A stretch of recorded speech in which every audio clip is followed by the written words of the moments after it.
Look, I mean, history is not constant, right? I mean, Winston Churchill famously said history is written by victors. That's not entirely true. History is written by many people over many decades and centuries, and it undergoes revisions. It undergoes primarily two kinds of revisions. One is when you have new evidence comes and you sort of revisit, a well-known narrative.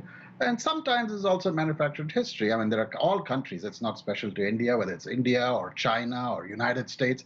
They all rewrite history, and sometimes awkward, past is brushed under the carpet, and there is a reweighting.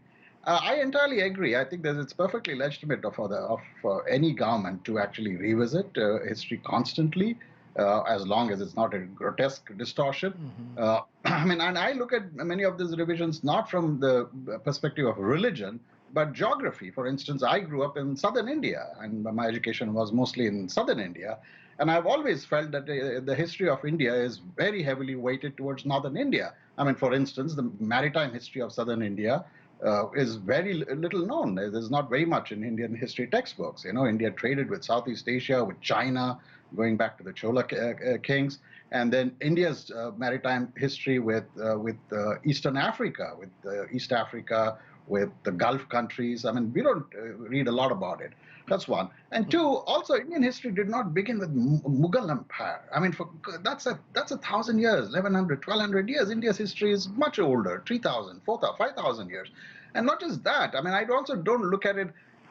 The whole idea of history as a 3,000 or 5,000 year box. I mean, there's a lot more. It's the history of migration, from Africa.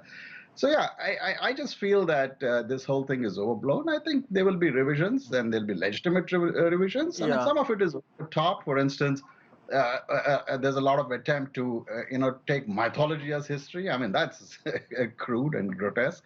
But otherwise, I think legitimate revisiting of history, including renaming of places. I mean, we rename, for instance, so many cities in India are anglicized. The city I was born in and I grew up with, Bangalore, is a very anglicized version. Now they call it Bengaluru. I mean, it's accepted by some, not accepted by others. Yeah. There's another thing, Anand.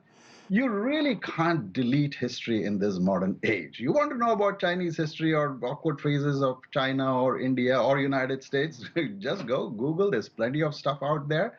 It's the doors are not closed. I mean, there are many doors and windows open now to learn about history. If you think something is state-sponsored or state written, there are ways to find out the truth, and the truth keeps varying. It depends on your background, your upbringing, what system you studied. There's a lot of stuff out there. So I'm not unduly concerned about efforts to rewrite history or rename towns.